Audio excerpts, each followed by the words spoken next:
Mm-hmm. Jesus Christ, my mom just screamed. Hi! Hello! I'm back! I know! Wow! Consistency from me? Damn!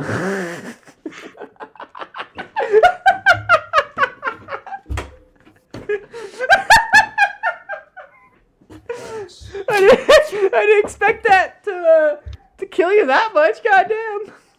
Oh, he's going dark again, fellas. He's doing dark again. I gotta go dark mode for a sec. 1 sec. Anyways. Alright, so as you can see here, I have a Canadian with me. I know, I'm diversing. True Canadien. Bonjour, je m'appelle français, yeah. My first viewer was fucking Filipino, technically. She lives in the US, but she's Filipino. Mm-hmm. And then my second one was my friend Alice, who lives in Arkansas. Arkansas. And now I have a Canadian. I'm the most diverse YouTuber ever. No one can argue that now. No one can argue that. I accept all retards on my podcast. Except Erina, my first one. She's not a retard. She's amazing. I can't call her a retard. That's too mean for her. So here is my friend Letskickthis, aka Wes. Just don't call him Wesley, or he'll shoot you with his deagle. Hell yeah, brother. especially his full name. I think there was one time I said his full name and he actually fucking threatened to Glock me. So fair, accurate, fair. Yeah, he is a streamer on Twitch. He is also the owner of the Discord server I've spent too many fucking hours in. The Hidanato Samurai Clan. Yes, he is Master Samurai. He will deck you down with his sword and then eat your dick. I am the Mukaida. Yes. I've known Wes since literally 2017. Jesus Christ, my mom is going fucking nuts.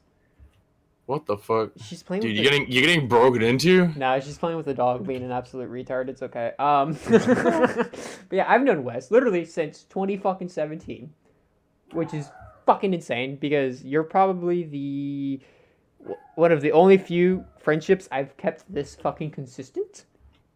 Hell yeah, brother. Because there's been multiple friendships where I'll stop talking to them for a full-on fucking year. And then go back to talking to them. Oh, I forgot you existed. Oh no, you exist. Literally, it's oh shit. Scrolling through Snapchat, and it's just oh fuck. I left them on red. It's the worst ones. You leave them on red. You're just oh hey yeah, what's up? Those are the great ones. It's beautiful. They go, why did you leave me on read? And then you're like, were you? Yes. Just yes. But yeah, I've been in his server literally since 2017. We've stayed friends for that long. All right, he's the kind of twat that plays fucking Escape from Tarky Baps, Gotta play the most hardcore games. Literally. He also tried getting me into Counter-Strike. We'll never play that game again. Fucking despise that game. Fair point. And then he tried getting me into what was the shooter that Riot made? I can't remember the name of it. Valorant. It got me into Valorant. I actually do like that game. I just don't want to install it because I goddamn hate its anti-cheat. Literally, if I didn't have to restart my computer every time I launched that game, I'd be playing it every day. Not gonna lie, I'd be playing it every day. But the fact that I have to restart my computer is just excuse me, I did not sign up for this commitment. Okay, this is not a marriage. This is, I'm gonna come fuck the game and then leave. But yeah. So, Mr. Wings is me. What made you get into streaming? So always wanted to do it. Fun thing, living life, gaming. People come talk to you and say hello and shit. Most people are in it for the money, right? They see you, they're like, oh man, I could make money doing this shit. I was like, nah, I just want to have fun. I want to fuck around with friends. I want to clip shit. I want to fuck around and look like an idiot. And then Valorant came out, and I got popular off of Valorant, and I got affiliated out of Valorant because people were coming in to watch the stream. Let's be honest, it was And for then that free key. true. Yeah, That's the best part of all of it. no. I got affiliate off of free keys. There you go. How to break the system. True. But yeah, and just so far, it's just been ever growing. Fun times, you know. And then you have a YouTube as well, right? Yeah. Do you post It's like there? dead as shit. Dead as shit. Oh yeah. I know. I want to get back into that. So like, I have like, I think it's like 100, like, like almost 100 gigabytes on my terabyte drive right now of video raw footage that I could do. I just need to get back into it. Jeez, not even I have that much. Like, and I have like, I think maybe 15 hours worth of gameplay on my computer just to use for videos, Leafy style videos. None of that CS:GO surfing though. I never figured out how to make that work. Bro. The true Leafy clone. Literally. You know, you've been streaming since what, 2018, right? Yeah, around there, yeah. Yeah. I've been doing it before that, but it wasn't basically, as consistent. Yeah, it was like once every like probably month. And then Valorant really blew me up, and I really just came out of nowhere on that. And I was like, you know what? Fuck it. Might as well do this now. Now I'm at 312 days consistent. Nice. So I mean, that shit's fun. Was there any streamer that made you, like really want to get into streaming, or was it just straight up, you just, like you said, you just wanted to get into it? Dude, that's actually a really good question. I don't think there really was, to be fair. Okay. I didn't really watch streams. I guess like the closest person you could say was Orb. I watched his streams, and like that's how I even learned about Twitch was Orb. Okay. Yeah. Like Orb is a fucking beautiful streamer, dude. I've watched a couple of his streams. Yeah, he's pretty cool. Yeah. Yeah, I would say for me, what really got me into recording and Twitch was you probably haven't heard of him. My mind is blanking on me. I can't remember his name. Yes, I love that streamer too. I can't remember his name. No, not career mode. Fuck off. Shit, what the fuck is his name? Actually, though. How can I forget his name? Hold on. Subscriptions. There we go. Swing Point. His name is Swing Point. I discovered him back when I literally started my job at the movie theater in 2018. I found his YouTube channel because he did a lot of tutorials on certain games, but he also just did flat out like gameplay videos from his streams. Liked his content, and then I went and supported him on Twitch. I've literally been subscribed to him for like over 36 months. So I've been subscribed to him since 2018, basically, on Twitch. Him and another streamer, I'm trying to remember the name of. It's been a long time. He's a small YouTuber. Oh god, I'm bad with Goose Boost. He's a small horror YouTuber on YouTube. Love his content. He's fucking hilarious, honestly. He streams on Twitch too. So yeah, I would say for those two are the ones that really made me want to get into Twitch. More so YouTube. And also because of the fact that I like money and the fact that there's a chance I can make money off this site. Like, hell yeah, let's go. Hell yeah. Although I'm only at like 36 subscribers, so it's whatever. Turn your hobby into a dream job. Basically. Like the goated times, Yeah, which, I mean, this is just a hobby. Like, while it would be nice to make this into a real job, I'm completely okay with making this just a hobby. Because then I don't get that stress of like, I need to pump out shit. I can do it whatever the fuck I want. Which is... That's like the greatest part too, is when you don't take it seriously enough, but you're just there for the fun of it, but you're still trying like to be a little bit professional about it. And then you can still like have fun, you can still fuck around. Like that's my favorite part of streaming, is just I may be like slightly taking it serious, but not serious enough where I'm gonna like ruin the fun I'll have. Yeah, and it's like I get to take my 2 months hiatus where I don't upload anything because I'm either too busy or just I don't have anything I Yeah. want to upload. Yeah, you're not like Doctor Disrespect, like spending his morale, like his sanity points, just to slowly become insane and deriveled. Literally, Dr. Disrespect. Oh my god, that like I'm so glad he moved to YouTube because you could definitely tell it actually took a lot of stress away from him because a lot of the rules on YouTube are not, or a lot of the rules on Twitch aren't on YouTube, and so it's a lot Yeah. easier to be on YouTube than it is Twitch. And plus, his viewers actually like increased ever since he moved to YouTube, which is fucking hilarious. Oh fucking, yeah. Fucking Twitch kicking themselves in the foot on that one. Oh, definitely, dude. The best part about him in general is like he's such a cool guy, right? And reality is when you actually like talk to him, he's actually like apparently a lot more chill.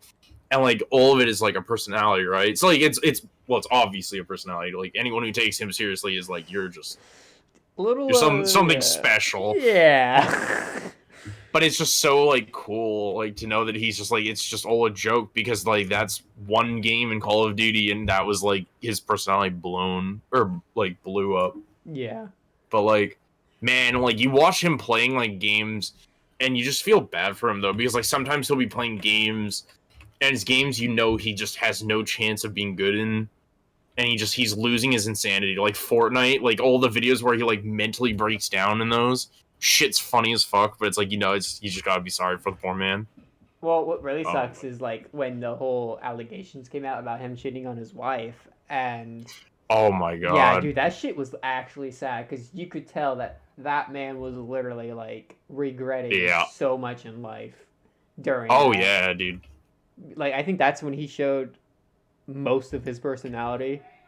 Mm-hmm. Because as dickish as it sounds, that shit's still funny to me. Like the way he just came on stream one day and said, "Yeah, I cheated on my wife." Literally, it's just like, okay, cool. Context? It's like, yeah, just comes on stream, not wearing his outfit. He's being real because like this is the first time you ever seen him not wear his shit. Yeah. And he just comes on and says, "Yeah, I cheated on my wife," and then just literally ends the stream and it's like, I mean, I don't know if you're trying to go for a win there or not, but like clearly, like he wasn't. Least he but like admitted it. Like true. Most people would try and cover that shit up or like make it to where there was not a lot of information on it. But no, he just flat out came out like, "Yeah, I fucked up." Do you know if he got divorced with his wife or? No, they're still together as far as I remember. Still together. Damn. Yeah. That the whole thing of him going on the stream to tell people was her like, if you don't do this, we're not staying together. I mean, that's like fair. I'm pretty sure that's how it went. I mean, hopefully they're happy now. Hopefully shit's gotten figured out. Oh yeah. Because, like he said, he's not a terrible guy. He's a pretty decent human being. Oh yeah. I think fame just came too quick for him, and he saw all these beautiful women and went, I could get that now. I think literally that's probably what's like going on with Dream. Because, like, he blew up so much, and then I don't think he could, like, fathom how actually popular he was, and then he started fucking... Like, I don't want to say the fame went to his head, but it did in, like, the weirdest way possible. Because we've never... Because, like, YouTube's never experienced someone blowing up like Dream did. Like, Dream blew the fuck up. He may have only gained, like, only 10 million subscribers, but, like, his name was everywhere. Like, completely everywhere. You have to, like, and, like, most people short stroke, like, numbers, like, oh, you only have 100,000 subscribers, and when in reality, that's, like, someone's city that they live in. Like, I live in a town that's, like, of 8,000 people. Having even 10,000 subscribers would mean I'd have more people than the town I live in. Yeah, which, like, I'm not downplaying it, but it's just, like, with Dream, it's, like, he only gained so many subscribers, but his name was everywhere, and I think that, like, kind of fucked with his... like social skills because I think we all know his fucking tweets, his garbage ass fucking tweets, like oh yeah, and then him fucking supporting his fans no matter what when it comes to the fucking stands, like holy shit. Yeah.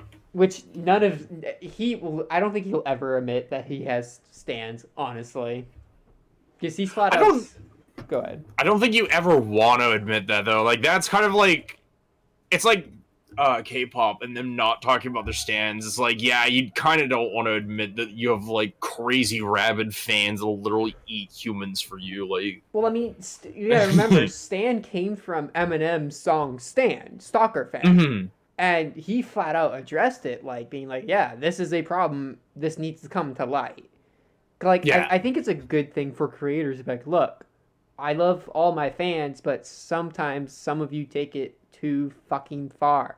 Because, like, for a fact, if all creators would come out and say a message like that to their fans that were stans, it would probably solve a lot of fucking issues. Like, honestly.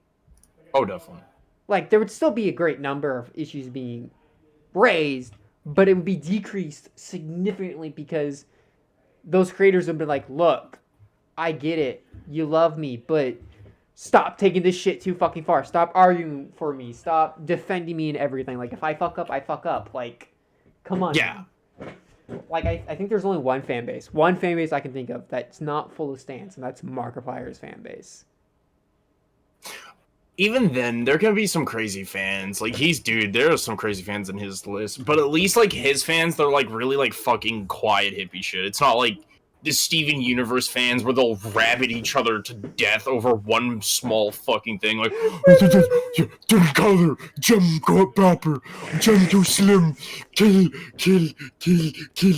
Like, yeah, Literally. like, Fucking holy, literally. Because, like, you ever look at like Twitter Steven Universe stands and it's just like they will literally pull a knife on you for breathing wrong near them. It's like, oh my god. well, yeah, and then there's the Who hurt fucking. you? Then there's the whole FNAF fans. Oh my god, those are like sick, twisted people. Like, there's something wrong with some of those people. Well, because, like, Oh my what god. sucks is, like, because I'm a fan. I'm not a fan of the games necessarily. I'm a fan of the story the games tell. I'm a story person. Deep story. Get right down my rabbit hole. Fuck yeah, let's go. Because FNAF does a good job of telling a deep, enriching story, you know, and Yeah. that's what I love. But I can't say I'm a FNAF fan because if I say I'm a FNAF fan, I'm with those people. I don't want to be part of those people. I really don't. Especially, oh my god. So you remember when the whole thing came out that Scott Cawthon fucking Yeah, donated a lot of money to like conservative parties and shit like that. it was straight a shit show for what it didn't need to be. It literally like I still have the same opinion I had when this all came out. He did nothing wrong. He did Oh, absolutely absolutely. nothing fucking wrong. Like, you're allowed to be upset and you're allowed to be, you know, taken aback by what happened because, like, okay, fair, yeah, the FNAF community is full of a lot of LGBTQ plus people, you know, yeah, so Yeah. and a lot of those people view the people he donated to as not enemies but terrible people. That's how they see them, and that's completely fine. You're allowed to be upset. You're allowed to, you know, be like, what the fuck, Scott? But like, to say he's a terrible man is wrong because we know nothing about him. We know nothing. We don't know his everyday life. And you know, and when he made a statement, because I read his statement when it came out of, you know, the reason why he didn't donate it to his people were, you know, military and yada yada, and that he felt that certain people would have done more harm to LGBTQ plus and, you know, other Yeah. backgrounds worse than what like Trump or whoever the fuck he donated to. Yeah. So yeah, like I found that whole situation stupid, and I thought it was really stupid that he felt that he had to retire from making the games. I thought it was the dumbest thing ever. And I thought it was even dumber that people were like, well, I'm no longer to play your games if you're making your games because I think you're racist. And I'm just like, what? What? The fuck? Yeah. Like, if you enjoy the game, like, take me for example. I fucking despise EA. EA can go suck a dick for all I care. But I still play a lot of their games because I really do like a lot of their fucking games. So, like, you can disagree with a company or person while still enjoying what they put out. It's fucking insane how that shit happened. And I think what even sucks is when the new game came out, Security Breach, you could definitely tell that he did not have a hand in it. You can also tell it was like a rushed product. Like, don't get me wrong, game looks amazing. The gameplay's cool. a lot of the features are weird and like brand new, and it's like such a cool way that they just decide to shake up the game. Yeah. But like it's such an like, it's just, you can tell the game was rushed. Absolutely was pushed way too fast. I think what the other big problem was the fact that it was an indie studio making a huge AAA game. I mean, yeah, they outsourced a lot of their shit, but still, it's like, you know, when you're under that much, when there's that much eyeballs on you, shit's gonna get fucking rushed tremendously, especially if you're not used to producing this type of product. Definitely. And so, yeah, no, great, like I said, great game. I fucking absolutely thought it was spectacular, but when, you know, when the performance issues get to the point to where it's literally up to interrupting the experience of the game, okay, we got a fucking problem. Like, I'm sorry, but I don't understand why companies think it's okay to release a game like in such a bad state and be like, oh, we'll just update it later. Like, no, I remember a time when that rarely happened to games where they needed to be patched after release. Like, I mean, come on, I have a bunch ton of PS3 games and PS4 games. Majority of my PS3 games have only had maybe 1 or 2 patches after launch. Oh yeah, like games have definitely changed in a state where it's like, absolutely a game can release right now into early access, permanently stay there, and like do so well, and then like they never update the game and they just take all the money and run. Or you get states where it's like Daisy, yeah, like that's a Daisy moment, like Daisy standalone. Or you can get the PUBG one where they early access and then they just release the games like a year later after when making so much money. Still fucking broken. Yeah. Like, I cannot believe PUBG released on console the way it was. Like, that is just sad. Because, like, you know, it's a good game. Don't get me wrong. It's actually a really fun game. But, oh my god, when it released on console, there were so many people who literally could not play it because of how fucking broken it was. And it took them such a long time to fix. Like, Jesus Christ. Oh, definitely. And then there's, like, Cyberpunk, which was really sad about Cyberpunk. Because, like, we were supposed to get DLC. Like, actual story DLC. And then they had to cancel it. Or, from what I've read, sometime in the future, maybe, you know, just to fix the game. Because corporate suits want to just have the game out now rather than it just be a quality product. Yeah. I mean, the DLCs, luckily for that game, are coming out now. Like, they're going to be coming out sometime in this year. A lot of the latest slowdown on that game is just down to, like, COVID's happening. Where are they currently? Well, they're Polish. And, like, it's hitting them pretty fucking hard over there. Oh, yeah, 100%. And it's like... But, like, earlier on, when, like, the way it released, that shit was fucked up, the way it released. I remember the day I bought, like, the day it came out, because I pre-ordered it, like, 5 hours before it was supposed to come out. So I got all the pre-order shit, thank God. But I tried playing it, and yeah, no, it was completely unplayable. I got maybe 40 frames a second on my 2060 RTX.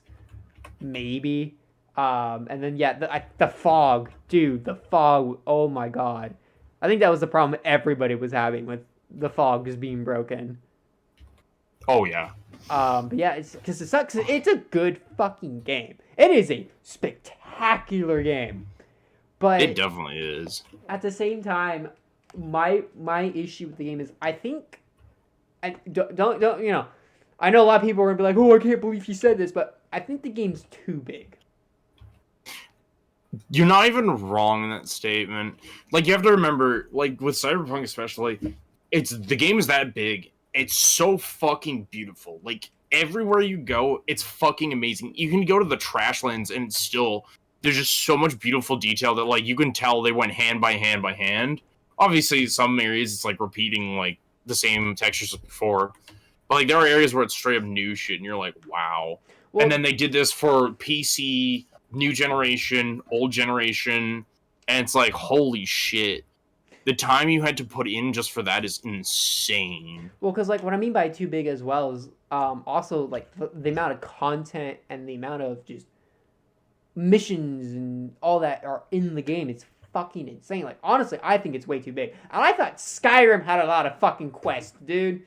This game fucking outshined Skyrim. which is astonishing. Like, kudos to them for coming up with that many fucking quests. But at the same time, I think a lot of it could have actually just been taken out, and it would have actually probably been way easier when making the game. I think they just filled it with too much stuff, and I think if they would have like all the shit they put in the game, some maybe release some of it as actual DLC, or up later updates, because I think if they would have done that, the game on launch would have probably been a lot better than what it was, because then that's less time crunching everything into one package, which means more quality can come out in smaller packages. I think they could have done that, but everyone I ever talked to about that is just like, no. It's not too big. It's perfect. It's perfect. I'm just like, the fuck? I mean, GTA's massive, but you didn't see GTA having that much stuff to do. Yeah. I mean, GTA, in my opinion, 5 specifically, I think had a good balance of sandbox and things to do. Because it didn't clutter your screen with, do this, or this, or this, or this. It's just, hey, want to come do this? A little fun. Yeah. And I think the other problem was the fact that, again, it's an example of an indie developer making a massive AAA game that they're not really prepared for. Because, I mean, yeah, they made The Witcher. But, like, let's be honest, The Witcher did not get popular until the third game. Like, the third game is the reason why The Witcher is so fucking popular. And it's the best one, obviously. I mean, second is okay, but the first game crawled so that the second game could walk so that the third game could run. Like, the third game is, like, what all those other games should have been. But even then, The Witcher 3, when it came out, was not that big of a game. I think it only became popular through, like, maybe a year or two after it actually came out. Because then it came out on console or something like that. I don't know the full story, but yeah, it's just. I know 1 was like a cult game. Like, not a lot of people played like The Witcher 1. I know 2 was a lot bigger. Like, there were a lot more people into that like genre of it. And then I know Witcher 3 absolutely blew up like Project Red Studios and like just made them on the charts, like everything. Well, I think the part of the reason why the first game, because I played the first game recently, because GOG just gave it to me, the enhanced edition, for free. So I'm like, hey, fuck it, let's try it out. I've never actually played the first. Oh my god, the gameplay is fucking terrible. I absolutely despise the gameplay. It's like a mix between Skyrim and Diablo. I kid you not, when it comes to combat. It's so weird. I did not like it. Visually, the game looks okay. Like, the cutscenes, fucking phenomenal. But during actual gameplay, it's a little rough around the edges. I think that's why I can grab onto 2 a lot more, because 2 is a lot closer to 3 in that aspect. I mean, 2 is just closer to a lot of games in general. Great story, but like, again, the gameplay was just lacking. Like I said, 3 just blew them the fuck up. And honestly, I think it's another situation of they weren't prepared for it. I honestly don't think they were prepared for Witcher 3 to blow up like that. Oh yeah. And then I don't even think they knew that was going to happen. And then when that did happen, I think they set their sights way high. And like, don't get me wrong, I love a studio when they try and set their sights high. I'm not going to blame Cyberpunk for not doing amazingly at the start. I like that they've sat down and they said, this is how the game is. We're going to fucking No Man's Sky at this game and just bring it back to being really well done. Oh yeah. But speaking of No Man's Sky, holy shit, is that a good game? Holy shit. Yeah, game that released in such a poor state, like everyone was demanding refunds. Turns out game gets worked on for like 2 years straight and is now like really form function, worth it. I can't agree with the price that they've kept it at like $70. No. Like continuously. Like, that was so stupid. Like, when the game was unplayable, it should have gone down to like 30. But like, yeah. I think it's they still brought that game back so fucking hard. I think the problem though was like the pricing is that games in general now are just like becoming more expensive than they need to be. Like Demon Souls on PS5, $70 for a remake. An original game with an original story, I can understand. But when it's all it is a ground up HD remake, like the Spyro, the United Trilogy, and Crash Bandicoot, I think it was only like $40 when they came out. Like, that's the price to do. Like, Demon Souls, okay, make it 50. Wait, 65, but not 70. $70, I'm sorry. Especially for an exclusive game, is just insane. It is massively insane. I don't think games should be raised at $70 now. I think we're still too early for that, especially with the fact that, like, games... Like, don't get me wrong, Demon Souls, beautiful looking fucking game. The remastered, holy shit. I am amazed. It looks better than Dark Souls 3. Dark Souls 3 is amazing looking, but it don't look that goddamn amazing to be priced at $70 fucking dollars for a game that I might chuck out my window because it pisses me off. Like, literally, come on now. Like, I get it. Like, the creators deserve to have a pat on the back for what they've done, but does it need to be priced that fucking high? Do games really need to be like? Does that need to be the new standard? Like, again, like Final Fantasy VII remake, again, $70 fucking dollars on PC. What? And then the game's not even fucking functional on PC, which is the most hilarious part. Oh yeah. Like, literally, when you look at the graphic settings, oh my, it's like the most bare bone fucking settings of all time. And what's even sadder is you can only go up to 120 frames. It doesn't let you set a specific frame rate like most games. Like, it lets you choose from 60 and 120. Dude, speaking of games that are like old and like like games that aren't even remade and are still expensive, the Call of Duty franchise. Oh my what the fuck? God. The original Call of Duty out here still being like fucking $60. Like, excuse me. Black Ops 2 being literally $60 fucking dollars. Yeah. When that shit came out in what, 2011? Uh-huh. Dude, like, shit's crazy. Modern Warfare 2, Modern Warfare 1 being like, that's like just insane. Like, and it's like they're not even being like supported anymore. Yeah. That's the best part, is like you're buying a game that's not supported for the price of like a brand new game that's way more supported and will have support for many years to come after. Yeah, literally. Like Call of Duty, Call of Duty. Modern Warfare 2, don't get me wrong. I fucking love Modern Warfare 2.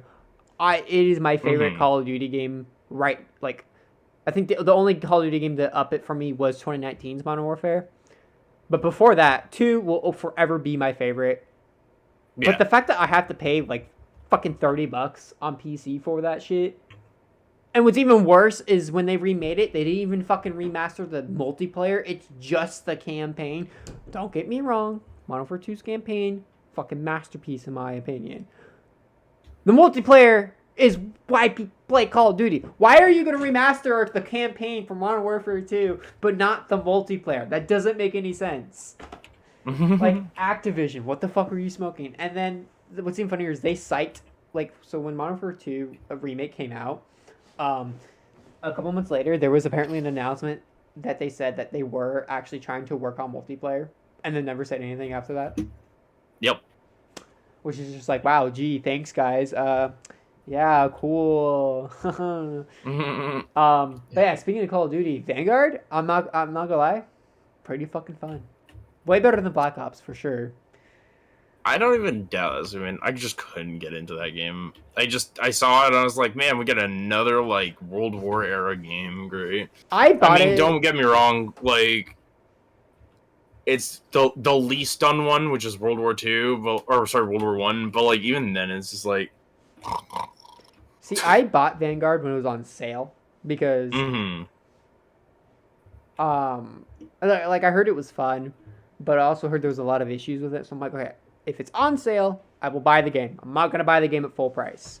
So I bought it for like I bought it for $40 because I bought like one of the deluxe editions. And you know, it is a fun game. Don't get me wrong, it's actually really fun. It literally reminds me of playing Modern Warfare 2019. Like, that's how fun it is. Black Ops was okay, but this is actually really fun. My only issue, though, is that the people who did the guns, I think it was Raven, had flat out come out and said that they're not going to patch any of the guns. Yep. So there's going to be no balancing. They're flat out like, this is how it's going to be. And everyone's just like, you don't do that in a multiplayer game with multiple guns. Like, if you're going to make a gun broken, make sure all the other guns can maybe counteract that, when they should. Because, like, this was the whole problem with Diablo 3, like, 3-4 years ago, where Necromancer came out, and it just completely broke the fucking game. They kept pumping shit to... Like, I mean, they did the same thing with Crusader when that came out, but then it died down. But then as soon as Necromancer came out, they just started pumping shit with fucking Necro, and then the game became completely unbalanced. There was... now it wasn't about your favorite build to get on the leaderboard. It's, shit, I gotta pick the best fucking class to get on the leaderboard. It's no longer a matter of choice. It's what's the best class for that season. And then they finally pulled their head out of their ass and went back to having all the classes be somewhat close to each other in rank. Because now it became less of the class and more of the actual sets and builds that came out. Which now, holy fucking shit, it's so goddamn broken right now. Let me fucking tell you. So I want to say 2-3 seasons ago, they came out with a new Demon Hunter set. Because of this set, there was a new record set, a Greater Rift 150. Yeah. Which is solo, by the way. Solo Greater Rift 150. Fucking hard as fucking balls. I have a hard time with the Greater Rift 100. Someone did a 150. As soon as that happened, Demon Hunters became better than Necros, and everyone was like, yes! Which was fucking hilarious. But yeah, it's shit like that. Like, I hate unbalancing. I fucking despise it in games like that. Like, if you're gonna have a game like that, where you have multiple choices on how to kill something or do something, make it balanced. Otherwise, you're not gonna get the full potential out of the game. Like, I'm sorry. Like, I think you can attest, like, League of Legends, I'm pretty sure is, like, the most unbalanced game of all time.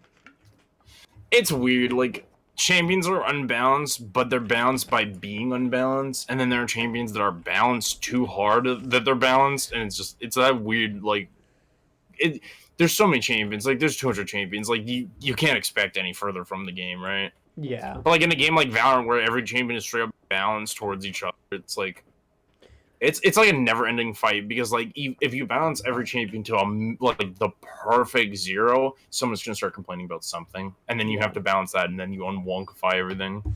Which is like, it's that. Oh, go ahead. I was gonna say, it's like that endless fight of you'll never perfectly balance something because someone will always cry about something. Yeah, and that's what fucking killed Overwatch too. Because I remember when Overwatch came out, that game was balanced. That game was balanced when it came out. And then they, like, hospitalized Mercy in a wheelchair, dude. Fun times. Yep, and then they came out with characters like Moira. Oh my god. I'm gonna have a support do, like, damage of a DPS class character. Hell yeah! Yeah, DPS healers. We needed a lot more of those, dude. Literally. But yeah, I think when Moira came out was when I actually stopped playing the game. Because of just how broken she was. And then the fact that they fixed Reaper, they fixed fucking Bastion, made him worse. But they, Symmetra, or not Symmetra, but I don't know, this chick with the wall fucking lasers. Can't remember her name. I think it's Symmetra, or not. Yeah. Fucking how broken. Dude, the fact that she was a part of the original group, it took forever to balance her out, but they were willing to, like, nerf Mercy and make her, like, unfun. But, like, Symmetra got to say the stupid tank murderer that she was. And the fact that, like, she just hold down her beam for, like, 2 seconds and, oh, there your tank was dead. Yep. And then, like, fucking Diva and her ult being, oh, I can kill you behind walls when I'm, like, 3 rooms over. Oh, yeah, like, that champ was always a weird pick. Like, yeah, Diva's weird. I tried playing as Diva, and I could not understand where the appeal was, gonna be honest. I mean, the original appeal was on the whole Q being, like, you could just delete other people's ultimates, which, oh my god, I thought was such a stupid ability. I was like, there's a cool idea of, like, blocking some people's ultimates, but don't make it block every ultimate, and, like, don't make it be able to, like, hold up for, like, long ultimates. Like, if you were Pharah and you ulted, that ultimate's so fucking long, and she could just sit there. Your ultimate is useless now. Literally. And you're done. Literally. And then she would look, and then it's like after she'd do that, not even a split second later, she'd have it back up fighting, and then stopping someone else's ultimate. It's like, okay, that's just retarded. Oh god, and then you had the fucking Hanzo and Genji mains. Oh my god. Oh god, fucking Hanzo mains, dude. Dude, there were like the goated ones, the very few goated ones where if like you had them on your team, you were winning it no matter what. Like you guys could feed. It didn't matter. He was killing everyone. Like the enemy would see him for a minor of a second and he was gone. Yep. And their heads were gone. But then you'd have like the spastic Genjis, Hanzos that were like they didn't even know how to click mouse one, let alone look up for 3 seconds to shoot. Yeah. And it's like, yeah, it was like there was no middle ground. There was no in between. It's just you either had like a raving retard or just no one at all. What would you say was the one champion that ruined the game for you? Early on, Diva.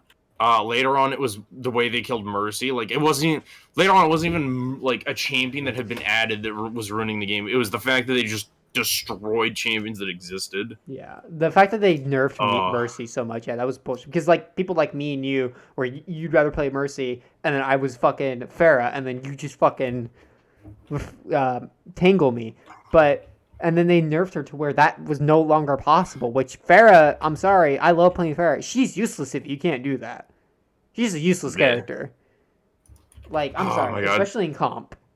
Just the fact that like Mercy got absolutely like not even like a joke. She didn't even get Mercy killed. Like she just got sent to the wheelchair, and then they just put the gun to the forehead. Yep, literally. Deletion. And then they were like, ha ha ha ha. Let's keep nerfing her, even though she's literally dropped play rate to like 0%. And then they finally started buffing her, and it's like, well, it's too late. Now everyone's gone and not playing that champion. Like, you got your wish. The 90% pick rate of her was like deleted. Yeah, and what's even sadder is that she's really the only good support. Mm-hmm. I mean, like, there's other good supports, but they just didn't fill the ultimate healing strat, like where like she just would heal more HP than like people could dish out. She was a basic healer. She was the foundation of what a support should be. Yeah, like she could out heal Anna. She could out heal like don't get me wrong, Anna pretty good healer because she could DPS alongside her healing. But like there was too many things you would have to focus on, and then like you had to play like all the other sniper champs, so you would have to stay backlining, and then like an assassin comes in and you're fucked. Yeah, and like with Mercy, it's like the only thing I have to worry about is staying near my teammate, and if like an assassin comes in and my teammate does nothing, I blame the teammate. So it's like, oh my god. And like what's even shittier is that like a support is supposed to be with the team. The support is supposed to be with the team all the time to support them. And then champions like Ana is just like, I'm sorry, but they push champions like Ana and Lucio, where like Lucio is out pushing people off like buildings, like 3 miles away from his teammates to even be useful. So he's not a healer; he's basically DPS. Then you have Ana, who's literally just so far back that you might as well have just said GG because she's not hitting half her shots.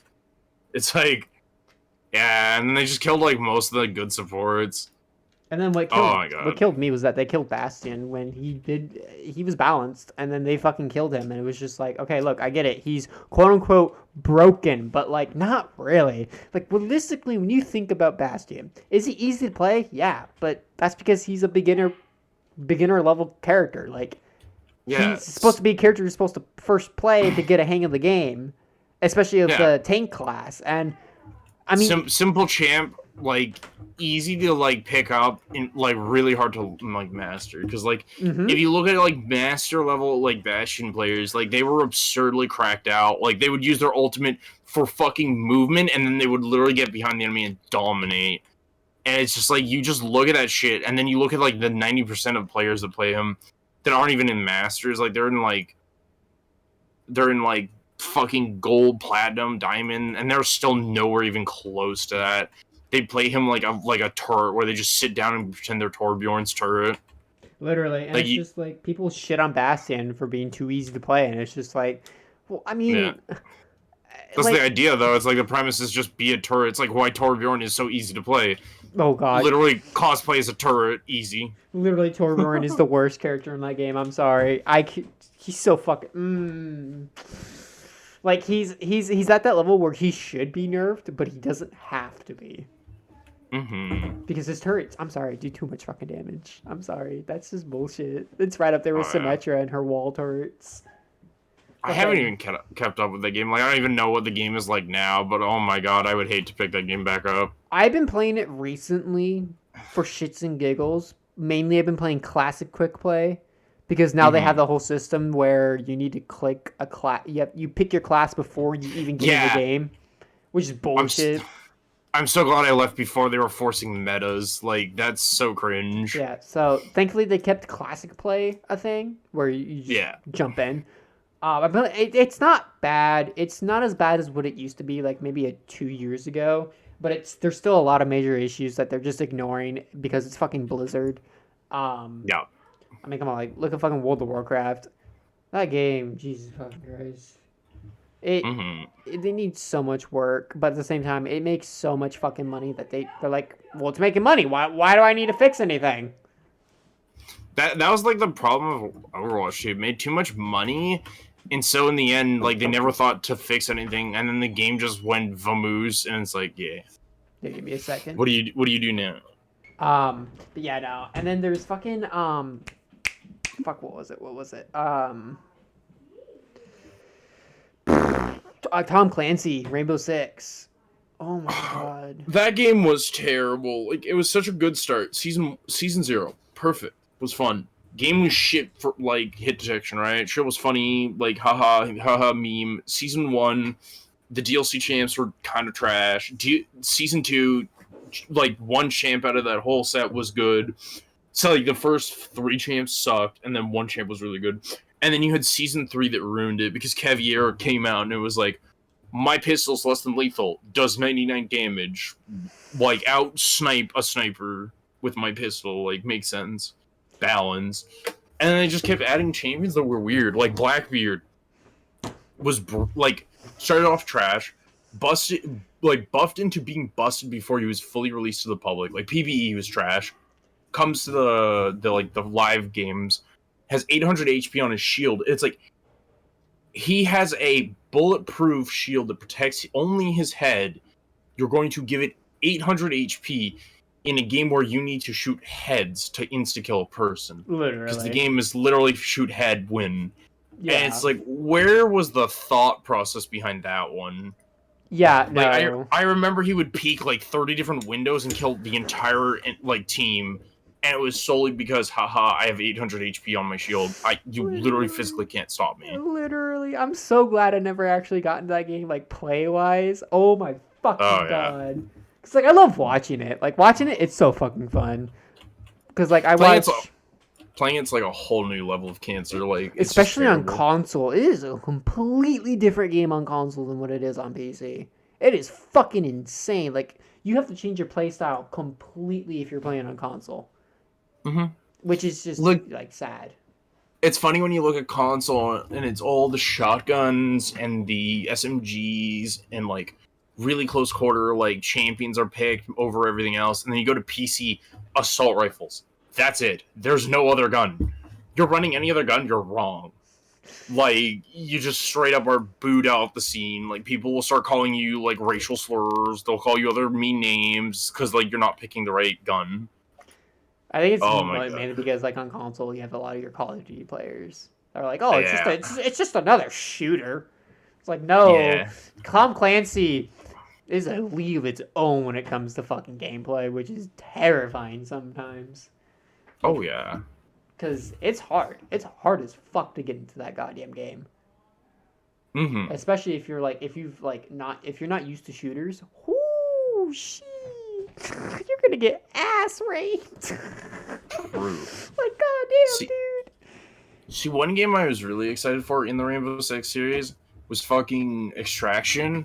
Because it's like, they made a really, really good game mode, right? Yeah. Which was the Outbreak mode, which I'm still sad was like a temporary mode. They could have just kept it in the game, right? Like, they had it in there. Yeah. Why not just leave it there? It was a pretty fun game. But you Yeah. know what? I'm not gonna shun them. Maybe that would have, like, broken up the player base. But I'm cool. Like, I'm glad that Extraction came out and was like, hey, we knew that like a mass majority of people liked Outbreak. Here's the game release. But I hate that it got delayed so much, and then from the delays, it was like, you can look at the game and it's like it's not all that they like said it was going to be, Yeah. especially for how long it got delayed. I was excited Kind for of the like game one of those too. depressing. Like at least it released function. Yeah, I was excited for the game too because I wanted to get into GTFO, but with GTFO, it's so fucking hard that it's like, no, I don't want to put my time and effort into something like that. And this was gonna be my way to get into that type of game without fucking trying to pull my hair out with literal fucking claws. Like, it was gonna be nice. And then, like you said, yeah, like it got delayed, and then they took shit out, and yeah, like you said, like a night or two ago, I'm just gonna wait for them to add more shit to it. Then I'm definitely gonna fucking play it. Oh yeah, like the game's not even bad. Like, oh, definitely I would wait for just more shit to come out. From like what I've seen, it's like there's enough stuff, but there's like it's not enough to like warrant the money they're asking. I mean, to be fair, at least I'm not asking 60 for the base game. At least it's only 40. True. Because I can agree with that statement. They could have very easily just made it $60, but I think they realized that it's not a mainline game, so there's no reason to like price it that fucking high. Yeah, like a game that's only ever going to be co-op. Like it's never going to like have any more stuff. Like the DLC to it is going to be always small. Yeah, They're like, yeah, we can't full price this. a game I was really disappointed about. I'm not gonna lie, was Far Cry 6. I was very disappointed by that game. A lot of people liked it and a lot of people disliked it, and it was like a weird like case where it's like the people who liked New Dawn hated Far Cry 6. The people who liked Far Cry 5 liked like 6. And then you had that weird like in between niche where it was like they liked 5, disliked 6, or they like, you know, yeah, it's just like that weird crossbreed generation. It's like it's weird. With me, because like my first Far Cry game was 5. It was the first game I started and beat, and then that's what led me to all the other Far Cry games. I enjoyed 5. I thought 5 was a great fucking time. The 173 hours I have in that game, well worth it. New Dawn I just thought was boring. I literally just thought New Dawn was boring. There wasn't enough there. It literally was just like, oh, DLC for 5. That's what it felt like, except it was a fully new game that... Yeah, no, I'm sorry. New Dawn was not that great. But then, like, don't get me wrong, 6, great game. I do think it's a good game. I think what killed it for me was the fact that it was more multiplayer-based and solo-based like 5 was. Yeah. Which kind of killed it for me because then, you know, there was a lot of missions and shit like that would have been way better to have with somebody else. And it became a pain in the ass if it was by yourself.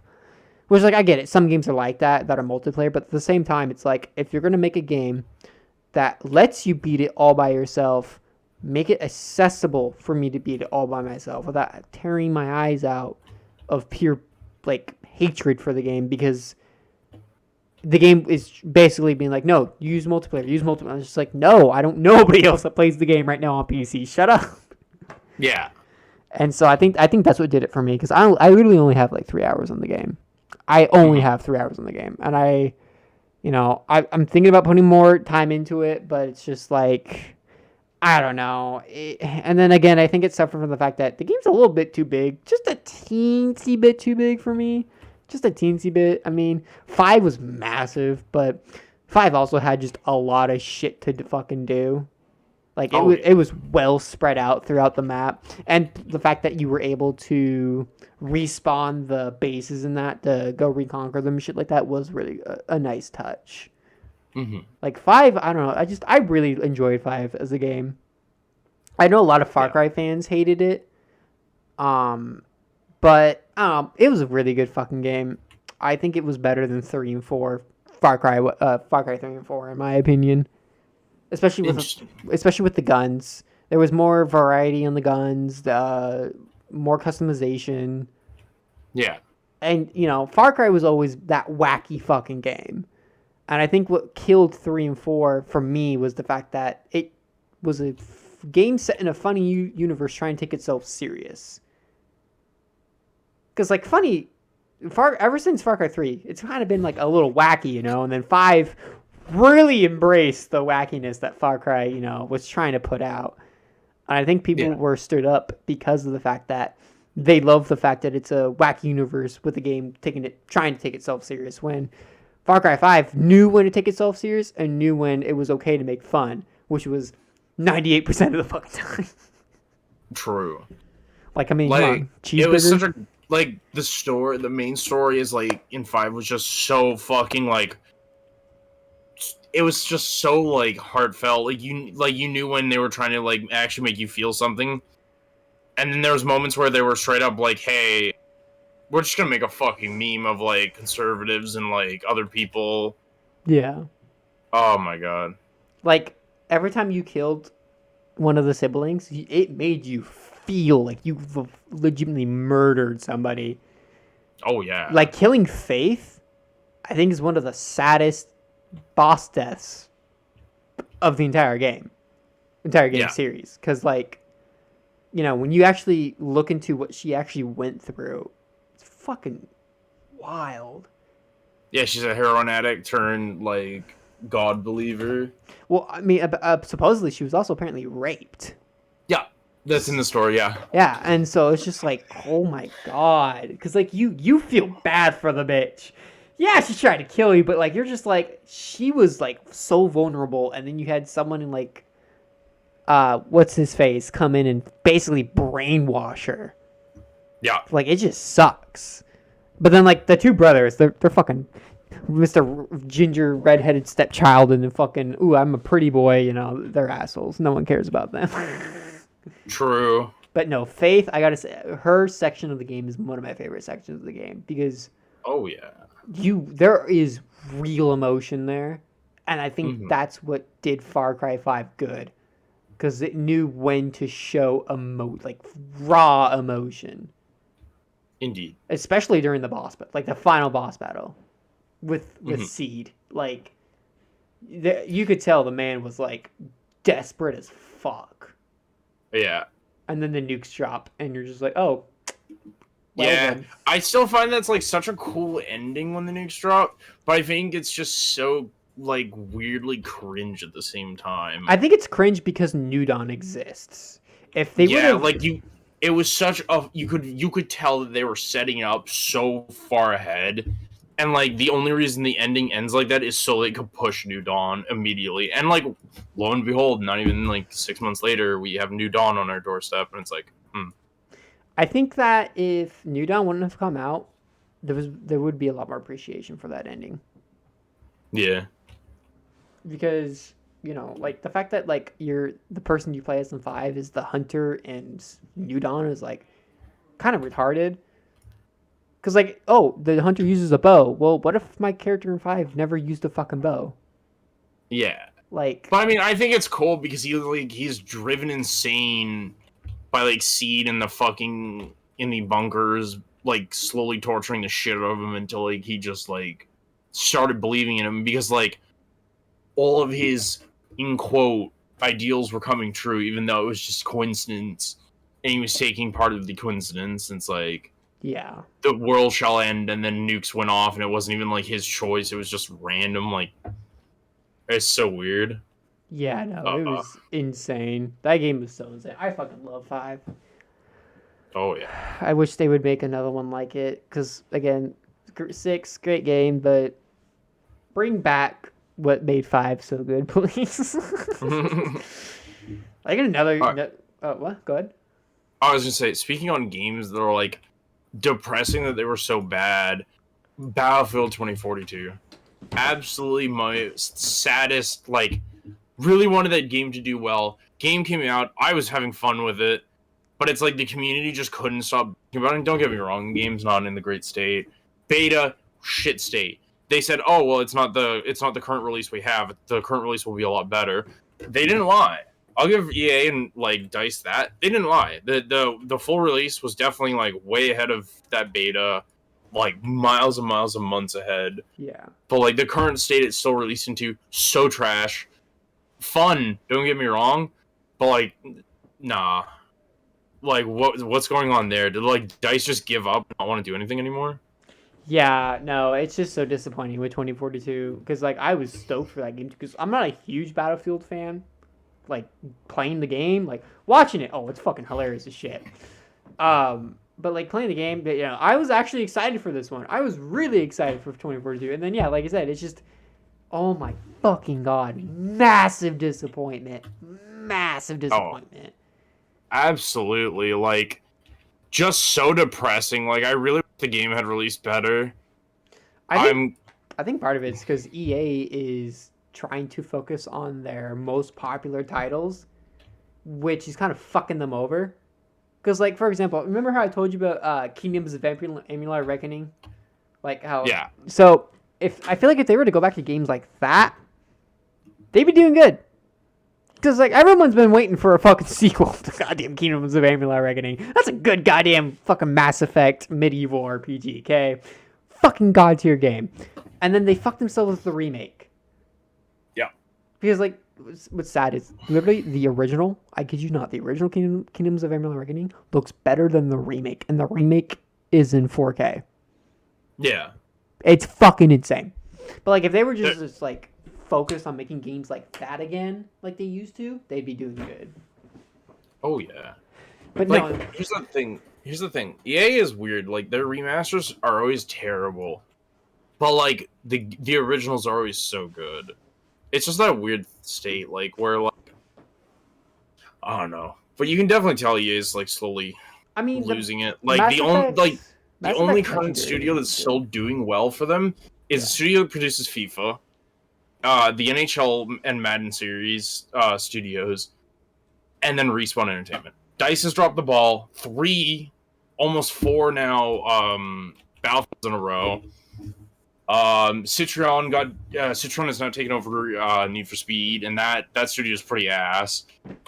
Ghost Jesus. Games got deleted and turned into EA Sweden, so we don't even have a studio like that anymore. And they were running Need for Speed for so long.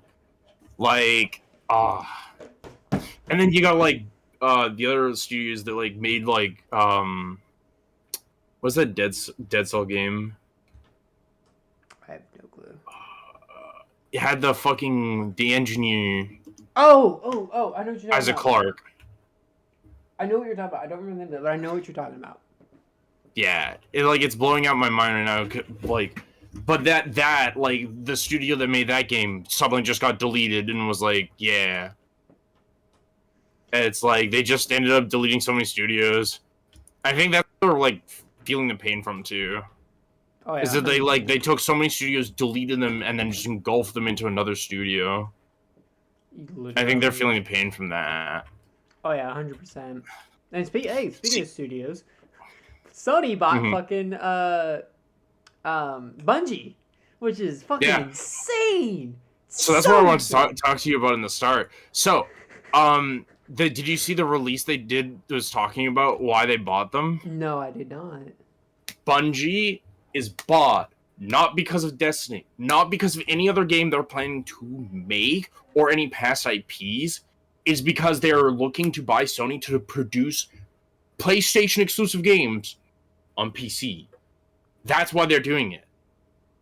They have literally already released a statement saying that Bungie will make its own, basically like its own like kind of like BlizzardNet kind of like Steam OS system, which is like it's cool. They're gonna make 6 new IP titles to PC only that will eventually go to PlayStation.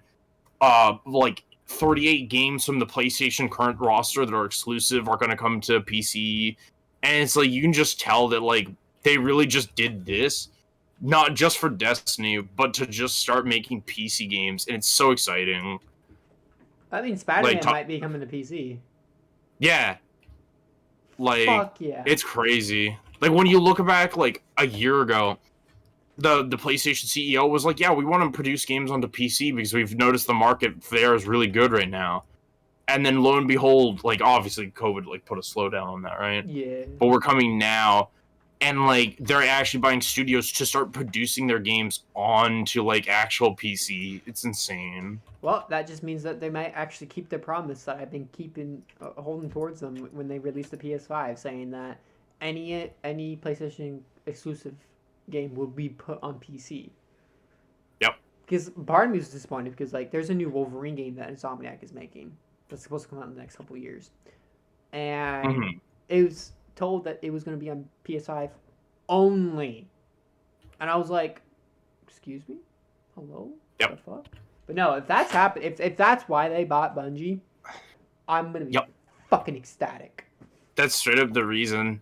Like go look at Bungie's really recent press release, and that's literally like the sole reason they were like, yeah, PlayStation wants to start meeting into the PC market.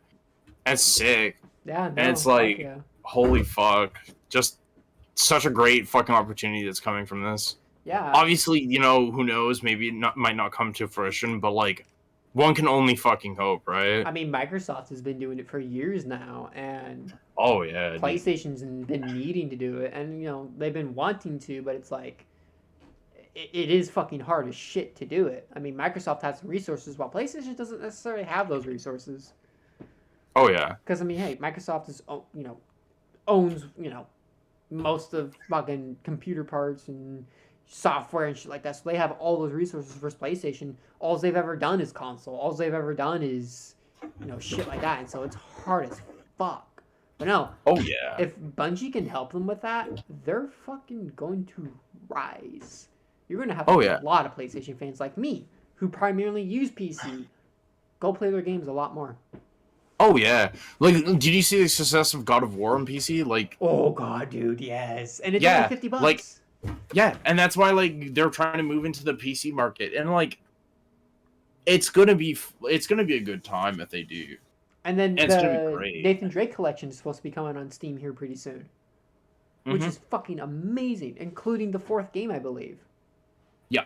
So And then if Tencent's acquisition on Sony goes through, we'll have other studios like Riot who produce like really, really fucking top of the notch games, could be working on a future like Sony project, or we could see like them release like a lot of the PlayStation exclusives onto like Epic, where it's like, sure, Epic's not the greatest, but at least we get to see like these games that might never have come onto Epic.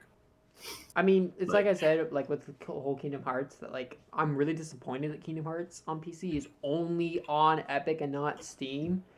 But at the same time, I am super fucking happy that the option is fucking there. If I ever want to actually install Epic on my computer. Yeah, like at least we have the opportunity. It's no longer, oh, that's a PlayStation game, guess I'll never be able to play it. Yeah. Like, look at Halo. Not that long ago, we were looking back at Halo and being like, damn, wish I could play this on PC. Lo and behold, nowadays we can just turn on our computer and go, Master Halo Chief Reach. Collection. Yeah, Halo Reach, Halo 1, Halo 2, Halo 3, and it's like, holy crap. Oh yeah, and speaking of Halo 1 through 3, its servers got shut down weeks ago. Wait, did it? Multiplayer servers, yeah, for the original 1 through 3. It doesn't surprise me. Doesn't, and like, don't, I'm not gonna lie, it's kind of saddening. Like, I understand why. It's the end of an era, basically. Yeah, like these games are already like ancient. Like, there's no reason to keep the servers going. People are probably majority not even playing those specific like games anyways. Or if they are, it's on Master Chief Collection, which everyone's like, oh, just play it on Master Chief Collection. But it's like, you can't just say, go play the remake. Like, there's a certain, like, nostalgia to the originals. Yeah. And I think another reason like they would hardware. close it too is like, look what's just like released, Halo Infinite. Yeah. You don't want your own god tier creation ruining your next up creation, like. Which, by the way, Halo Infinite, fucking god tier game, dude. It is so good. It is so fucking good. I am so happy. I'm still surprised at how good like it came in release. Like, it's just so good. It is. A lot of people are expecting it to be terrible, and I'm like sitting here like, man, I'm just hoping it runs. Literally, with how past games have been these past 2 years. Oh yeah. But yeah, no, and then Pokemon Legends Arceus, another game that I expected to be bad. Fucking amazing! It is so good, and it's actually challenging. A Pokemon game being challenging. There's been no Pokemon game challenging since the DS games, literally. Yeah. I definitely like it. Like, it's a new form to function. Like, it's no longer the same Pokemon like recipe. It's not the same, hey, start here, go to gym 1, go to gym 2. It's like they're actually trying to swap up the series. It's really it is what Sword and Shield should have been. Yeah. 100%. But no, this game is fucking fantastic. I have only 8 hours in the game, and I only have 2 of the badges, and my Pokemon are only at like level 40 right now, and that's 8 hours in the game. Jeez. Typically, you know, that 8 hours in a Pokemon game, you're like 7th gym in Pokemon are like level 50, 60, maybe 70. But yeah, I know. This game is really challenging, and I think the only one complaint that I do have is that, okay, so it's set in ancient Sinnoh time, which is the region that Diamond, Pearl, and Platinum takes place in. Well, yeah. And so there's, you know, Sinnoh Pokemon, you know, Pokemon that were found in those games are going to be in this game. And there's some, you know, other Pokemon that weren't necessarily in the game in this one. But my problem is that in the areas you go to, there's only really a select number of Pokemon you can find in those areas, which is kind of like sad. Cause like, I think if they could have just expanded how many Pokemon, like the types of Pokemon in each area, I think it would have been way better. But no, regardless, it's a fantastic fucking game. I'm so happy it exists because like you said, it is now Pokemon is finally willing to change up their formula. See, that's a company I want to come to PCs, Nintendo. Because imagine like I already emulate, you know, all the Pokemon games, and sue me if you think emulation's bad. Oh, but no, like, I do the exact same thing. But like, it's just like at this point, it's like I just want them to come to PC because they could remake all these DS and Game Boy games on PC, and they just run so fucking great. Or like hell, start releasing games on PC where Nintendo could shine so fucking brightly. Imagine Breath of the Wild on Steam, like. Yeah, exactly. Like that game was meant for PC. I don't care what anybody says. That game was meant to be made on PC. Oh yeah. Like, that's a game where it's like, if that was on PC, God, it would be such a great time. It really would. Or like, fuck, let me just pull up my Switch here and see what other games on here. Like, fuck. Pikmin would be really nice to have, 1 through 3, come to PC. Yes. Smash Bros on PC. Smash like, Bros. straight up Smash Bros would be the greatest thing to come to PC. Fucking Animal Crossing and Mario Kart. Yeah. God, imagine like Mario World, like 1 through 3 comes to PC. Oh my god. Or like, but it's like, I think Nintendo's just too scared to come to a market like that, where it's like, the audience is no longer young children to teens, and some adults. Yeah. Even though they like to pretend that there's no adults, like, I think they're just too afraid, and it's like, why? You could dominate that market. Like, sure. That might, like, kill your, like, console sales. Wouldn't matter. But, or better yet, make emulators for PC. Mm-hmm. Make SNES, NES, because, like, not all their emulators have to be on the Switch. They could very easily set up a service like they had on the Wii U and the Wii with the Virtual Console, but on PC. Yeah. So you just buy they could easily do that.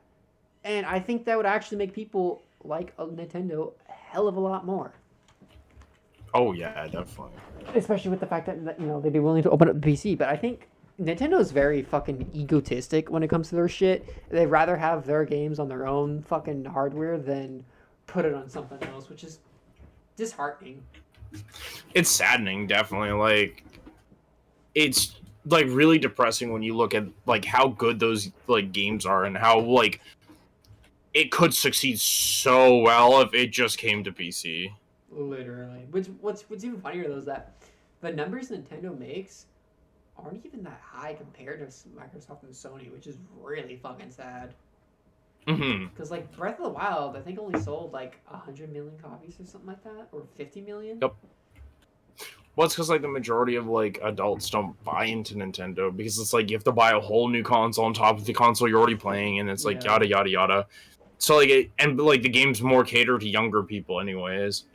But like, oh, just imagine Kirby comes to fucking PC. My childhood favorite games, dude. Literally. Oh my god. Fucking Twilight Princess on PC. That's official. True. Official, you know? Yeah, like, there's just so many games that could come that would just be so much better on PC.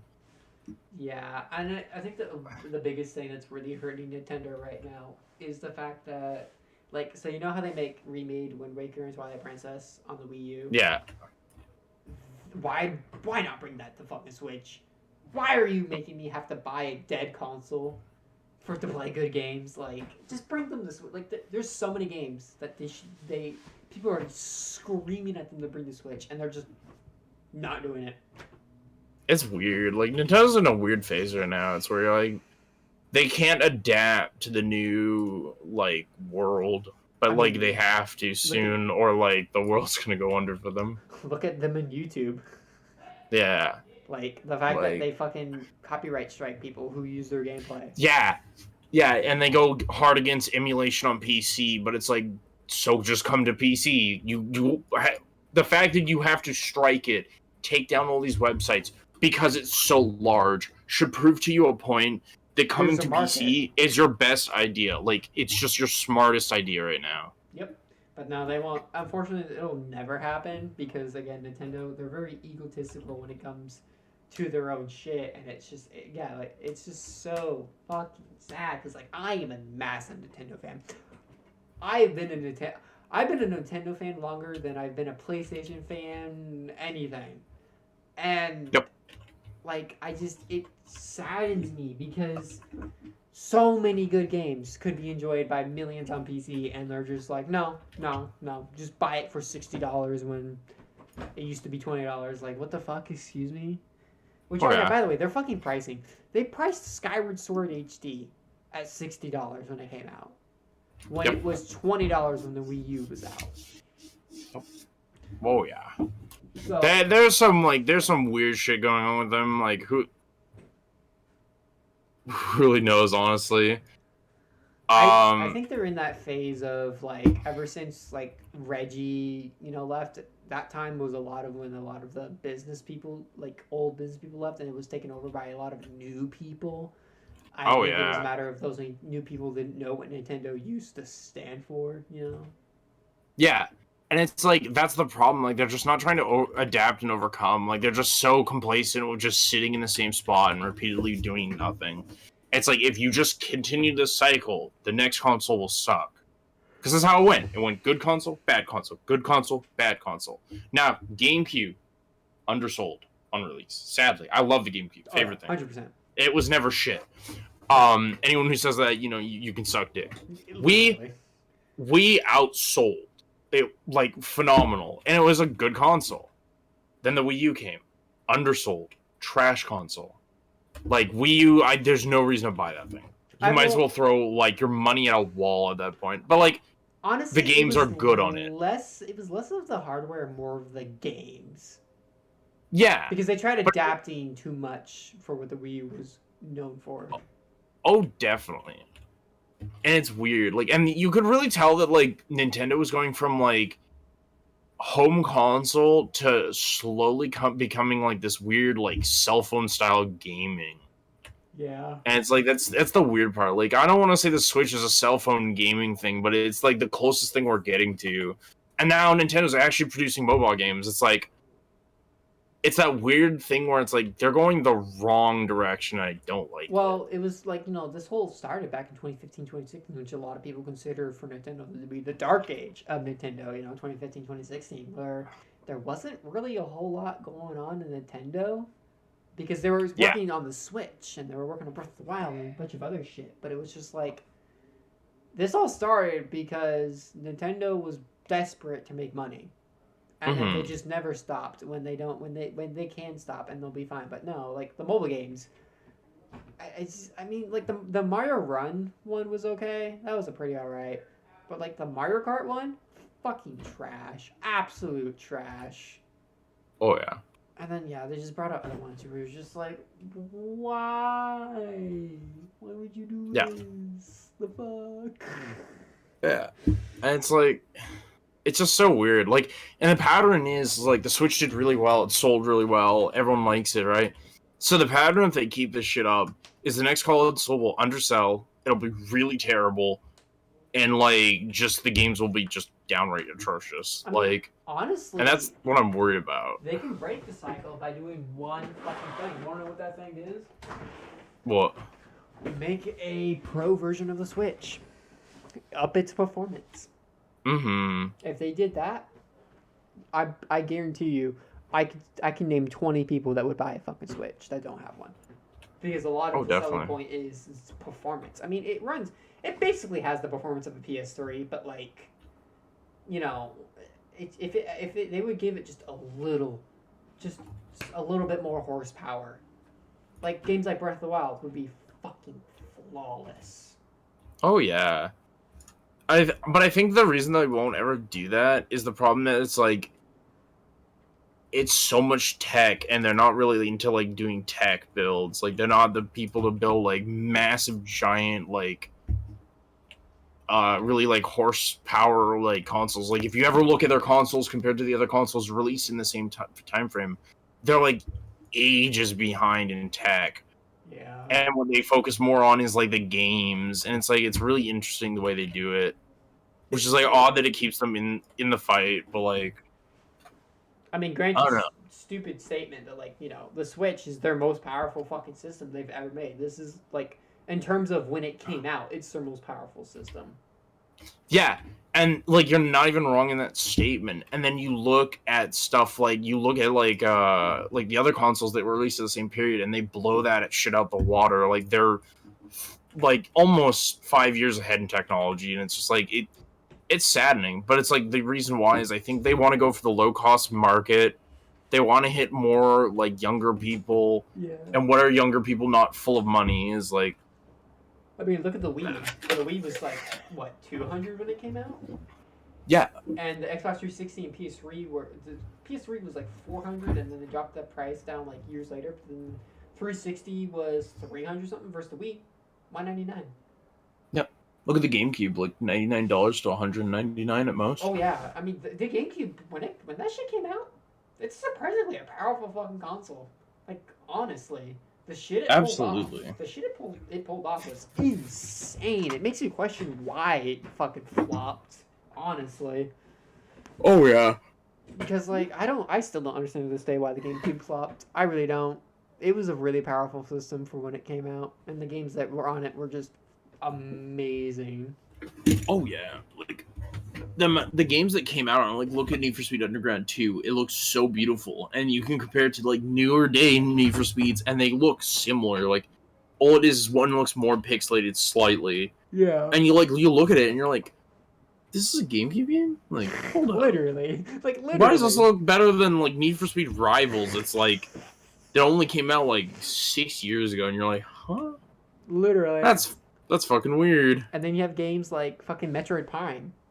Fucking gorgeous ass game. Like holy shit.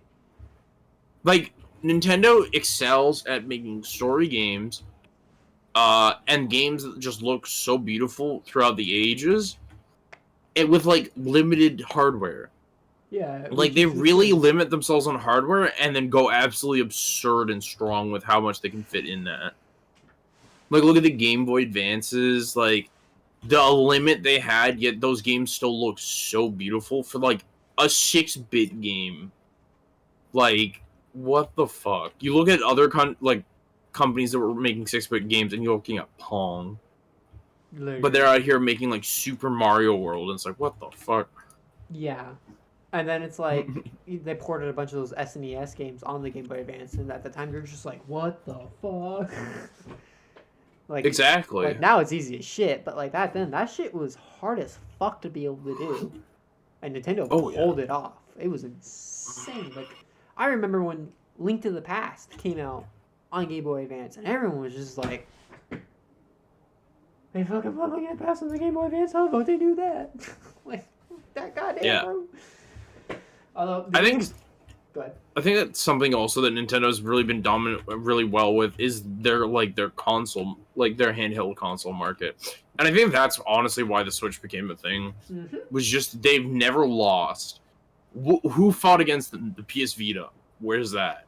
Yeah. Didn't they like died a month in? Like you look at other things, it's like they just didn't exist. Like Xbox just didn't even try to go into that market. They're like, you know what? That's a great Literally. idea. We'll ignore it. Well, now they have Game Pass with the cloud gaming, which is pretty Oh nice. yeah, that's great. I tried it out because I have the Razer Kishi for my phone. Yeah. Because like, it not only does it work with Xbox, it does work as a like when I do my emulators, GameCube, Game Boy, whatever. It works perfectly. That's also why I have it. But like I tried it with the Xbox Cloud Gaming. Surprisingly, fucking decent, dude. Fucking Oh hella yeah. decent. It, like I played Skyrim and it, yeah, I had certain frame drops and the quality wasn't the best, but 100% was playable. Way more playable than PS3. Oh yeah. So yeah, no, it's insane. But yeah, like the Switch exists because of the 3DS. Yep. Like 100%. The 3DS was But so like, successful. you always look at their handhelds and they just outsell by like double the proportions of like the consoles, and it's just like Jesus Well, actually Christ. no, because the 3DS sold way less than the Nintendo DS. I think the 3DS only sold like 50 million when it first Hmm. came out because it was more dedicated towards hardcore Nintendo fans rather than like Yeah. the general market that the Nintendo DS was going for.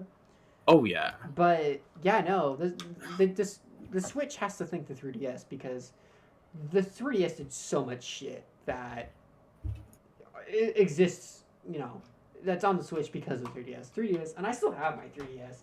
I still have my 2011 Ocarina of Time 3D Limited Edition 3DS. Hmm. And that shit, goddamn, it still works, still functional, still looks great. The fucking shoulder buttons are terrible, but it's okay. Hmm. But it's like the 3DS was such a great fucking handheld. It was so good. Especially like Smash Bros looked great on it. Surprisingly. And then Oh yeah. you had Pokemon games like Pokemon X and Y, which is one of my favorite Pokemon games. Yeah, does it look like kind of looks like shit nowadays? 100%. But like when you look at what they were trying to do, fucking spectacular. Absolutely spectacular. Oh yeah. I want X and Y to be remade so I bad. mean, look at like Pearl, Platinum, and like Diamond. At the time, you would be playing them, right? Yeah. You think that's the most gorgeous game you've seen, like compared to the other ones, and now we come back to look at them and we're like, it's beautiful, but it's not because it was really well, like looks really well done in the art style. It's just beautiful because it used to be beautiful. What's even more insane is the fact that the Diamond, Pearl, and Platinum were the first Pokemon games to use 3D models, Mm-hmm. which is That's another insane. thing. 3D models on the DS, surprisingly, fucking look decent in those Pokemon games. I'm not gonna lie. Oh yeah. Like, I'm insanely impressed with how I good they did it. Oh, definitely. I still think like if any series needs to come to PC, Pokemon, Smash. That's it. Like they need to eventually do those titles. Hundred Like percent, 100%. I Oh, don't care if it's just to dip their toes in for like 5 minutes. They need to try it because like look at the games that are trying to replicate Smash onto PC. Brawlhalla. I don't even remember the other ones. The Skullgirls. Nickelodeon one. Like yeah, and it's like none of them can replicate Smash.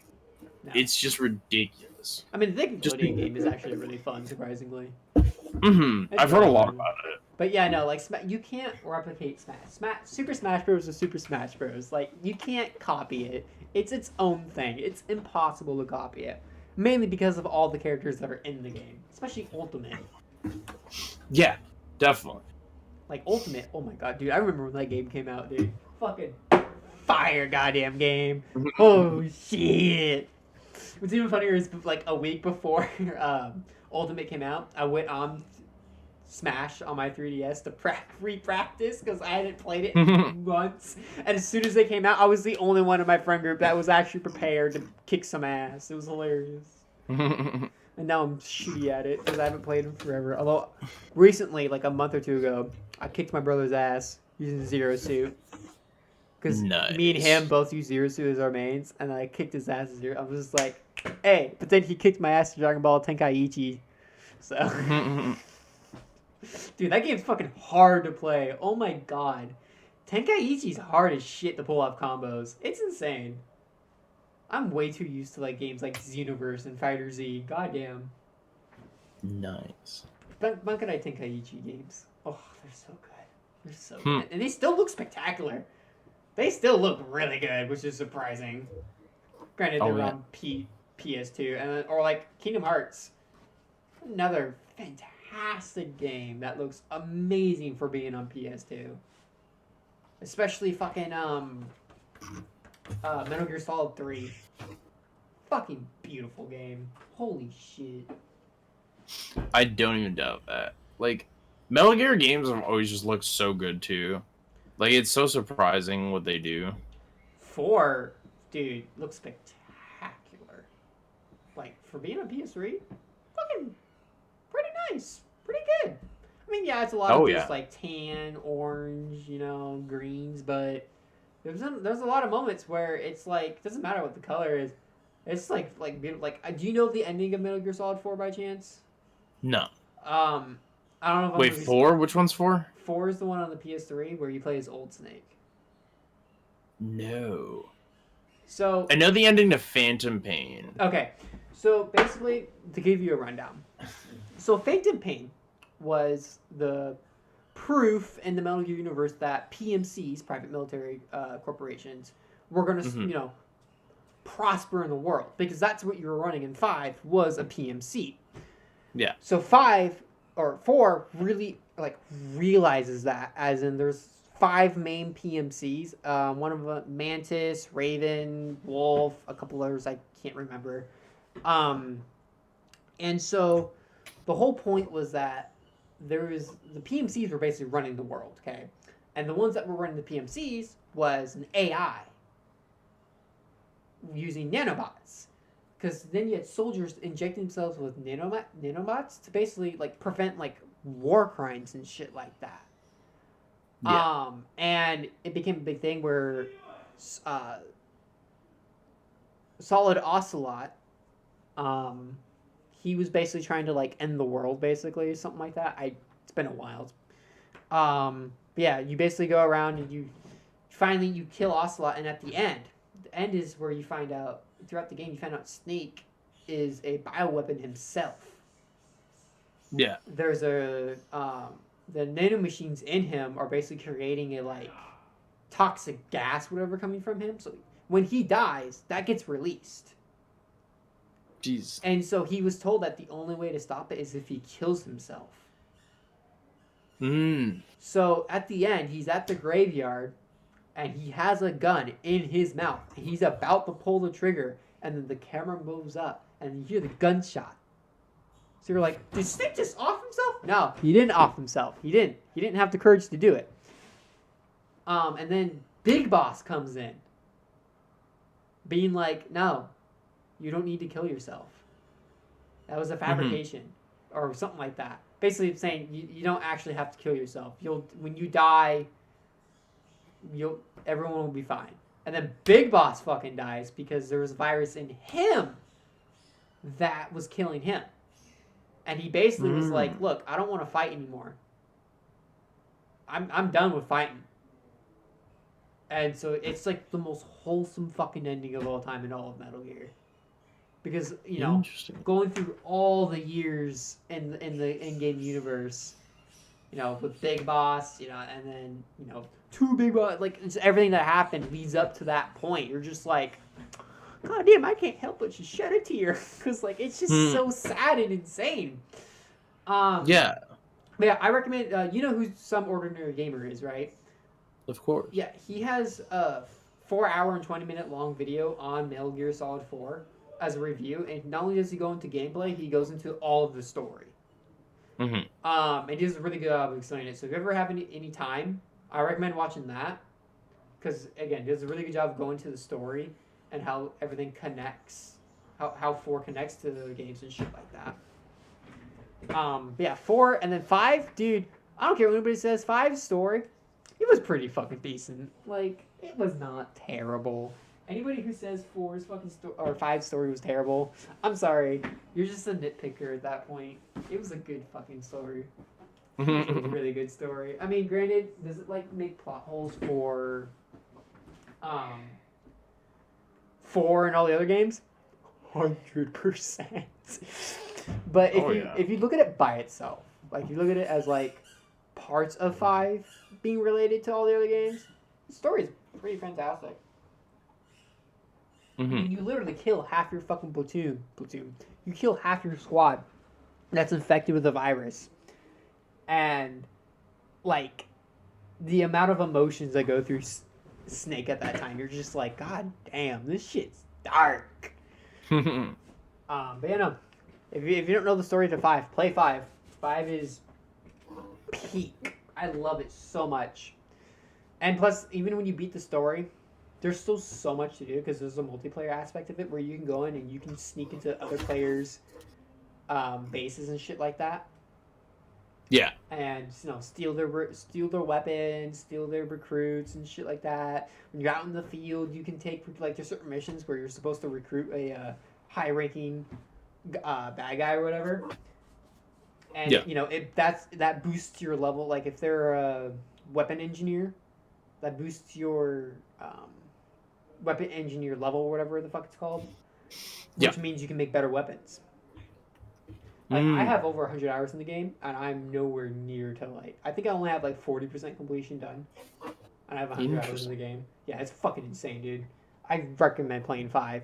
Not even just for the story, just for the gameplay. The gameplay beats all other Metal Gear games out of the water, hands down. Best stealth op gameplay. Mm-hmm. Because there's a lot more availability, a lot more movement, a lot more fluidity.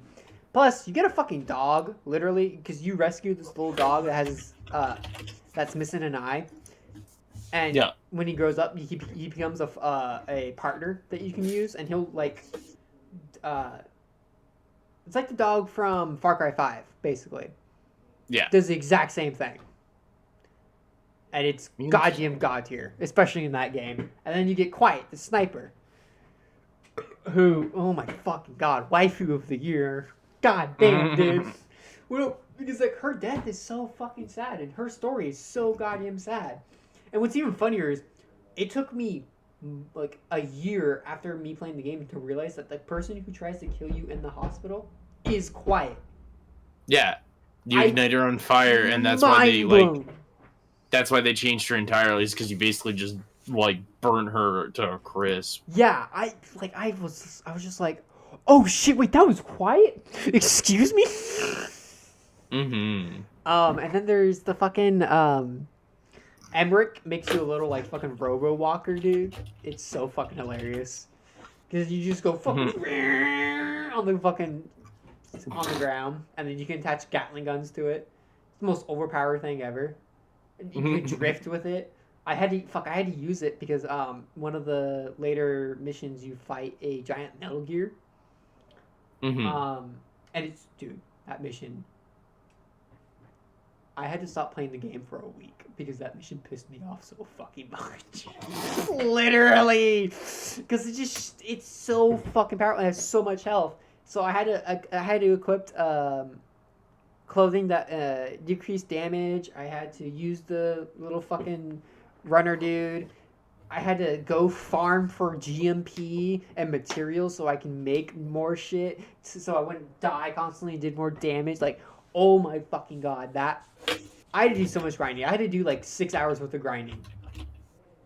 Because all I was doing was, during the game was putting all my money in GMP into not only my base, but making, basic weapons. Not upgrading my fucking walker, not upgrading my helicopter, So, but yeah, no, it's a fun fucking game. I love Metal Gear Solid 5, and it's just so sad to see that there will never be another game like it. There will never be another Metal Gear game. Yeah. Because, I mean, Survive was, if it wasn't a Metal Gear game, it would have been a fine game, but it's just a matter of the fact that any game that Konami tries to make that's Metal Gear, if Kojima didn't work on it, no one's going to consider it canon. No one's going to consider it a Metal Gear game. That's just... Oh, yeah. It's so sad. I wish he would try and get the Metal Gear license, but it's not. Konami's not going to give it to him. The only reason they're not going to give it to him is because it's a fuck you to Kojima. Yeah, it's also a lot of money. Like, that probably, like, series is probably worth probably several million, Oh, if not like 100%. hundreds of million. Well, actually, I don't know because it's been dormant for a very long time. They haven't released anything Metal Gear since Survive. Mm-hmm. So I don't know. He could potentially, if he gave because all Konami cares about is money. I'm pretty sure if he were to give him a price, because like Sony's working with him exclusively now. So if he were to team up with Sony and be like, hey, let's buy Metal Gear from you guys. Because, dude, imagine Sony buying Metal Gear. Because Sony already likes working with Kojima. I mean, come on, look at Death Stranding. True. Sony helped him make that, so...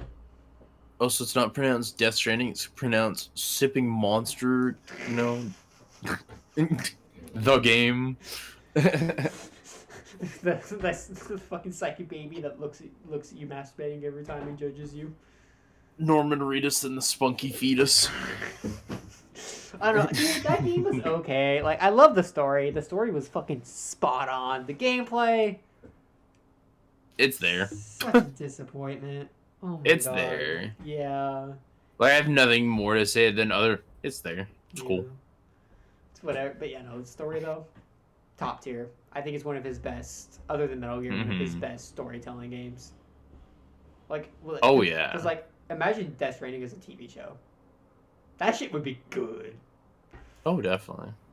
Oh, and then dude, so excited for that Halo TV show to be coming out. Oh my God! Did you see the video that they released of it? Mm-hmm. Fucking insane. The only thing that I find weird about it is Master Chief. It's obviously not the original voice actor because that dude's old as fuck, so he can't be running around in a Master Chief outfit. Yeah. And then Cortana's fleshy, and I'm just like, the fleshy Cortana just gets me so out of it. I'm like, what the fuck is that thing? Get it away. Put it down. You're not a little fleshy Cortana, Wes. It's like, what the fuck? I'm good, Chief. Keep that thing away. 70 feet away. I'm gonna have to say no to that one, Chief. I'm gonna have to ask them to send that one back to the drawing board. That one's a no. Dude. That one's like 3 no's and a yikes for me. But no, other than that though, it looks fucking spectacular, dude. It does. Like, I was so surprised that like they went so ham on it. You'd think that they would do some shit like Resident Evil where it's like some hack-ass director who just like casts his wife in it. Yeah. It's like, nah, like, it's just like straight up looks amazing. Like the trailer, I looked at the trailer and immediately saw like all the Halo Reach armors and I was like, that's awesome. And then I saw MK1 EOD armor and I'm like, okay, whoever is making this probably just beats off to Master Chief porn every night. He's just like, oh yeah, this feels great. Oh. Well, what's even funnier is that because they, I read an article where they said that this show is going to be actually more focusing of the books than it is the campaign. Because in the books, there is actually quite a bit plot difference. And in a way, like, all the major shit's the same, but all the medium to lower shit they're gonna be trying basing it off of the books. Which is gonna be awesome. Oh yeah, because the Master Chief books or Halo books, oh my god, they're so fucking good. I love all the books. I've read literally all of them. It's the one guilty pleasure of mine that I will never regret doing. Like fucking Dragon Ball Evolution. Fucking terrible movie, but I love it. I love that movie. Dude, seriously, I remember that shit came out and I was so sad. I went and watched it in theaters as a little kid. I kid you not. My dad took me to watch the movie. He loved it. I would say he didn't hate it. He didn't love it, but he didn't hate it. But no, dude, I fucking love that movie. It's so bad. It's so good. Fucking, dude, Piccolo in that movie, oh my god. Actually, though, I think I like his design in that movie than I like his original design in the anime, not gonna lie. Because he looks intimidating as fuck in that movie, dude. If I had that motherfucker walk up to me, put my pants down, bend over, be like, all right, I'm ready for this. Alright. I mean, I wasn't looking for my soul to be destroyed today, but you damn well fed it to me. Alright, how long have we been going? Oh god, 1 hour and 45 minutes. Shit. I think I might have to end it there. That's gonna be a lot of fucking ending or editing. All right. Hell yeah. Well, guys, if you enjoyed, like, dislike, comment, I don't fucking care. If you want to find his content, there will be links down in the description. Let's Kick This, his Twitch. Do you want me to link your YouTube even though it's dead? Yeah. All right, I'll link his YouTube down there as well. I'll even link the Discord server. Join the Twitch, the YouTube, the Discord. Come Hit me join up the on any Discord. social platforms. Let's go. Yeah, and y'all have a good night. Buzzy.